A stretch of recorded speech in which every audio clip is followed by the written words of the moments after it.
ಚಿಕ್ಕಮಗಳೂರು ರಸ್ತೆಯಲ್ಲಿರುವ ಜಿಲ್ಲಾ ಪಂಚಾಯಿತಿಯ ಕೃಷಿ ಜಂಟಿ ನಿರ್ದೇಶಕರ ಕಚೇರಿ ಆವರಣದಲ್ಲಿ ಸೊಬಗಿನ ಉದ್ಯಾನವನ ನೋಡುಗರ ಕಣ್ಮನ ಸೆಳೆಯುತ್ತಿದೆ.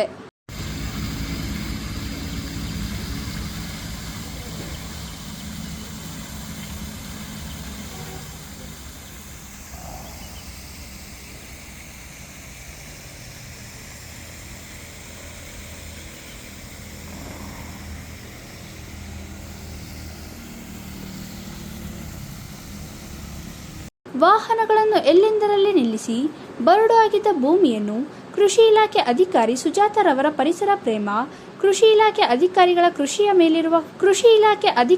ಕೃಷಿಯ ಮೇಲಿರುವ ಕಾರ್ಯಕ್ಷಮತೆ ತಮ್ಮ ಆವರಣದಲ್ಲಿ ಹೊಸ ಲೋಕವನ್ನೇ ತೆರೆದಿಟ್ಟಿದೆ.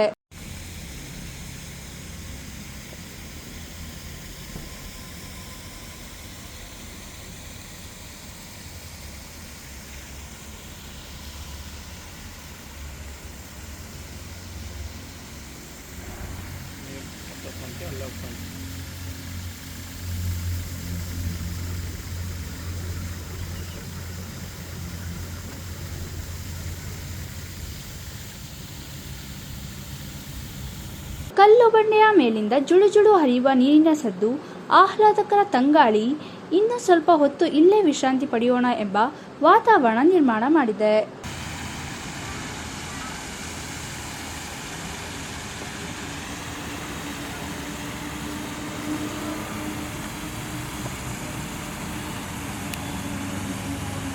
ಸುಂದರವಾಗಿ ನಿರ್ಮಾಣಗೊಂಡಿರುವ ಈ ಉದ್ಯಾನವನವನ್ನು ಇಂದು ಜಿಲ್ಲಾಧಿಕಾರಿ ಮೀನಾ ನಾಗರಾಜ್, ಜಿಲ್ಲಾ ಪಂಚಾಯಿತಿ ಮುಖ್ಯ ಕಾರ್ಯನಿರ್ವಹಣಾಧಿಕಾರಿ ಡಾ.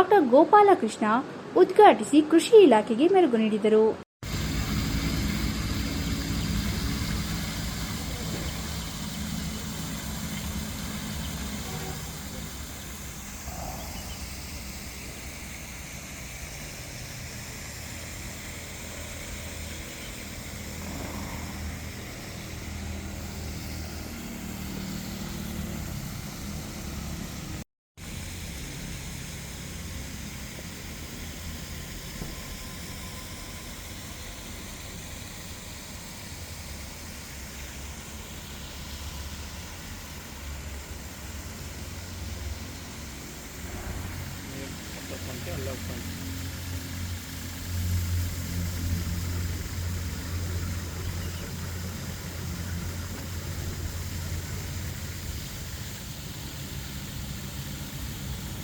ಕೃಷಿ ಕಾರ್ಯಕ್ರಮದಲ್ಲಿ Chikkamagaluru JDA Sujatha HL, Chikkamagaluru DDA Munegowda R, Tarikere DDA Hamsaveni MR, ಸಹಾಯಕ ಕೃಷಿ ನಿರ್ದೇಶಕರಾದ ವೆಂಕಟೇಶ್ ಎಸ್ ಚೌಹಾಣ್, ಸಹಾಯಕ